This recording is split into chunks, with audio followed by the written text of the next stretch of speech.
भारत गौरव आचार्य श्री पुलक सागर जी गुरुदेव के प्रवचन और लेटेस्ट धार्मिक भजन व कार्यक्रम निशुल्क देखने व सुनने के लिए हमारे YouTube चैनल जीन शरण मीडिया को आज ही सब्सक्राइब करें। हम भी अपने आप को देखें। अपने को देखने का क्या मतलब है? कभी तुम अपने आप को दिखाई दिए? बोलो। ये आंखें सबको देखती हैं, खुद को नहीं देखती। इसी समय क्यों आता है? बैठ जाओ। ये आंखें सबको देखती हैं, खुद को नहीं देखती। कैसे देखोगे अपने आप को? आंख बंद करके बैठ जाओ और बोलो कि मैं अपनी आत्मा को देख रहा हूं, मेरे भीतर एक आत्मा है, उसे मैं देख रहा हूं। कुछ दिखता है क्या कि बातें हैं?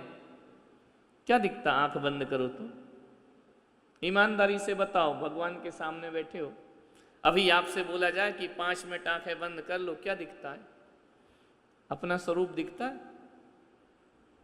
खुद को दिखते हो? खुद को खुद देखते हो? दुनिया भर की चीजें दिखाई देंगी। और एक बात और याद रखना कि जितनी आंख बंद करके बैठोगे और ये सोचकर बैठोगे कि मुझे ये नहीं देखना, मुझे ये नहीं देखना, मुझे ये नहीं देखना, वही दिखेगा। कभी प्रैक्टिकल करके देखना। और जिसे देखना चाहोगे वो नहीं दिखता। तो अपने को देखने का क्या मतलब है कि अपने को देखो? क्या देखो? इतने लोग बैठे, आज तक अपने आप को देख पाए हो? अरे मैं तो अदृश्य हूं।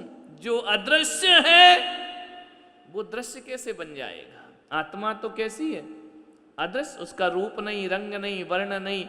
हम किसे देखते हैं? हमारी आंखें रूप को, रंग को, वर्ण को, इनको ही तो देखा करती हैं। और आत्मा के पास तो ये सब है नहीं। तो आत्मा तो एक अदृश्य चीज है, उस अदृश्य को कैसे देख पाओगे? तो अपनी आत्मा को देखना, अपने आप को देखना, इसका मतलब क्या होता है? अपने स्वरूप को देखना, इसका मतलब क्या होता है कि जो मेरा स्वरूप नहीं है उससे छूटते जाओ। बस पाप मेरा स्वरूप नहीं है, पाप को छोड़ो, विषयों को छोड़ो, राग देश को छोड़ो, कषायों को छोड़ो। ये अपना स्वरूप नहीं है। क्रोध करना हमारा स्वरूप नहीं है। अपने आप को देखने का मतलब ऐसा नहीं कि आंखों से देखना। अपनी अशुद्धियों को हटाते जाना, हटाते जाना, हटाते जाना। जितने भी विकार हैं उनको हटाते जाओ, जितने भी राग देश परिणाम हैं उनको हटाते जाओ। हटाते जाओगे, हटाते जाओगे, और जब अपने में लीन हो जाओगे, उसी को कहा जाता है विश्व दृश्य। समझ में आ रहा? विश्व को देखने का मतलब है अपने आप को देखना, और अपने आप को देखने का मतलब है अपने शुद्ध स्वरूप में जाना। समझ? बोलना नहीं, क्या करना उसमें? एक मूर्ति जब बनती है ना पत्थर की, कैसे बनती है? एक शिल्पी आता है, एक हथौड़ी लेता है, एक छेनी लेता है, धीरे धीरे एक पत्थर का एक पाषाण खंड उठाता है, उस प्रस्तर को उठा करके क्या करता है? उस मूर्ति में भगवान के दर्शन कर लेता है। मूर्ति बनी नहीं है, लेकिन उसने अपने मस्तिष्क में किसके दर्शन कर लिए? भगवान के। कि मुझे ऐसा स्वरूप बनाना है, ध्यान रखिए, ऐसा रूप बनाना है भगवान का। वो रूप उसके मन में पहले बनता है या प्रस्तर में पहले बनता है? पाषाण में पहले बनता है या दिमाग में? दिमाग में वह मूर्ति बना लेता है। फिर क्या करता है? इस पाषाण में से भगवान को प्रकट करना है। कैसे भगवान प्रकट होंगे? छेनी लेता है, हथौड़ी लेता है, चोट करते जाता है। ध्यान रखना, चोट करते करते करते करते जितना अनावश्यक पत्थर होता है उसको हटाता है। मूर्ति नहीं बनाता। वो क्या करता है? जो एक्स्ट्रा है, जो अनावश्यक है, जो बेकार में लगा है, उसे छेनी से अलग करते जाता है, अलग करते जाता है। पत्थर को छीलते जाता है, छीलते छीलते पत्थर को अलग करते करते जब सारा अनावश्यक पत्थर हट जाता है तो जो आवश्यक प्रकट होता है वो भगवान की प्रतिमा हो जाया करती है।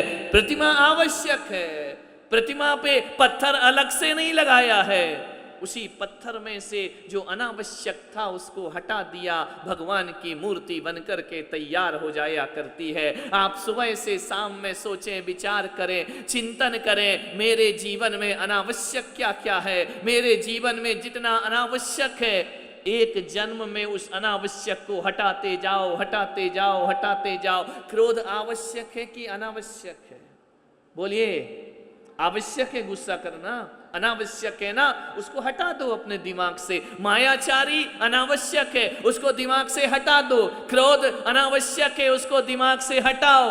लोभ अनावश्यक है, मान अनावश्यक है, वासना अनावश्यक है। आवश्यक क्या है इस शरीर में?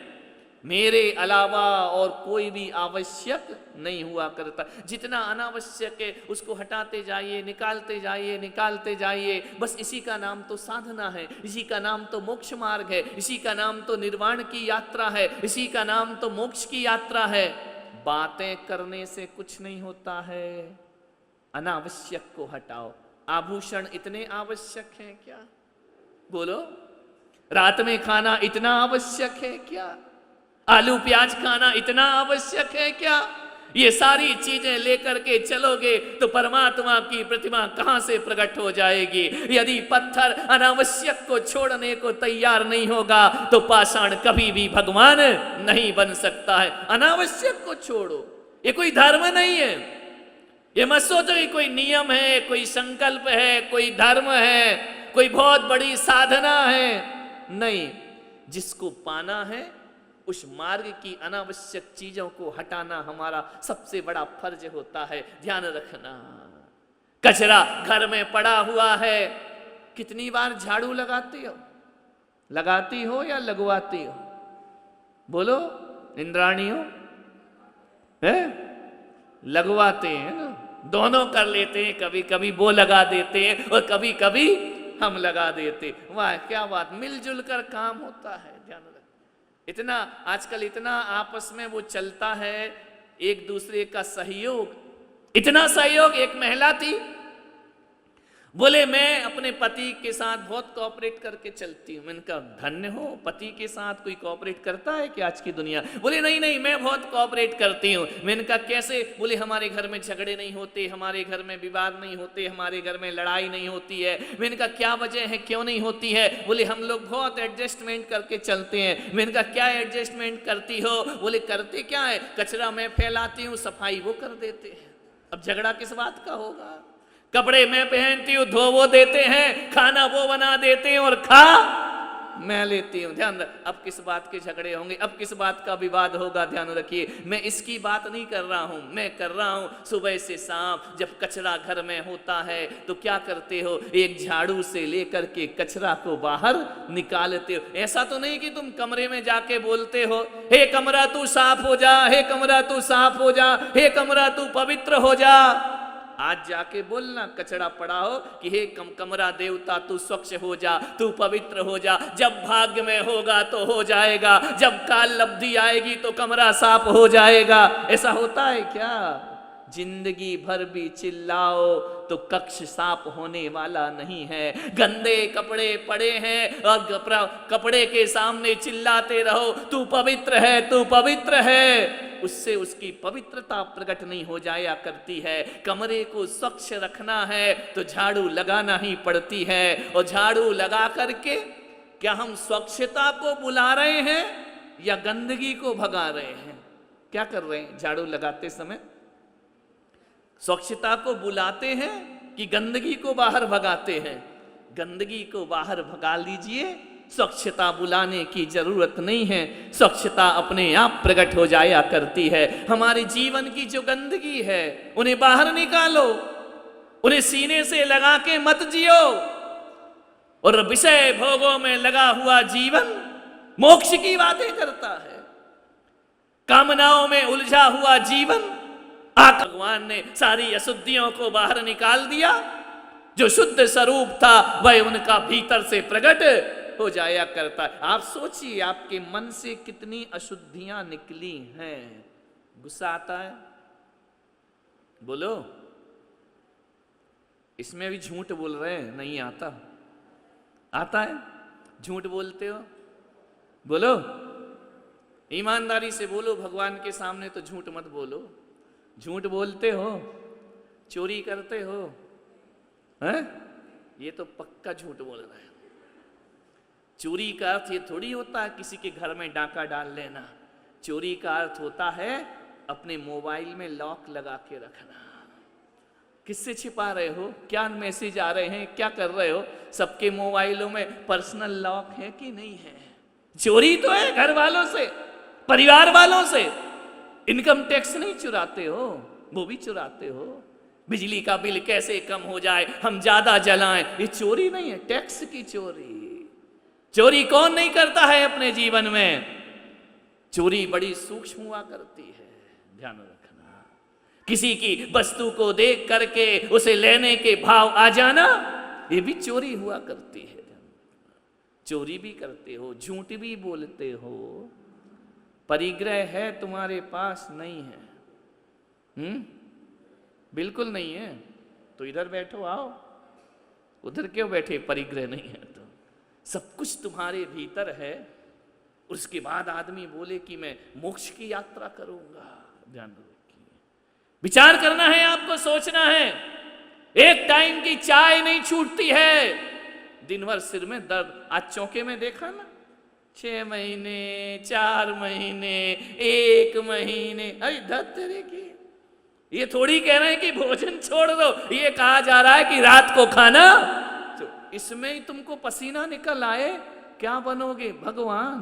मोक्ष जाओगे, कल्याण होगा तुम्हारा, तुम्हारी मोक्ष की यात्रा शुरू होगी।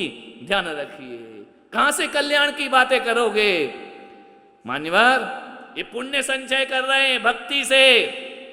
भगवान के जीवन को, चंद्र प्रभु भगवान के जीवन को देखने का प्रयास करो।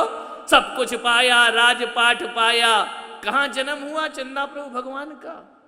कहां हुआ है? बापी में? कहां हुए चंदा प्रभु भगवान का जन्म? कहां हुआ? वाह, उनकी पूजा कर रहे हैं, जन्म स्थान मालूम है। चंद्रपुरी में भगवान का जन्म हुआ।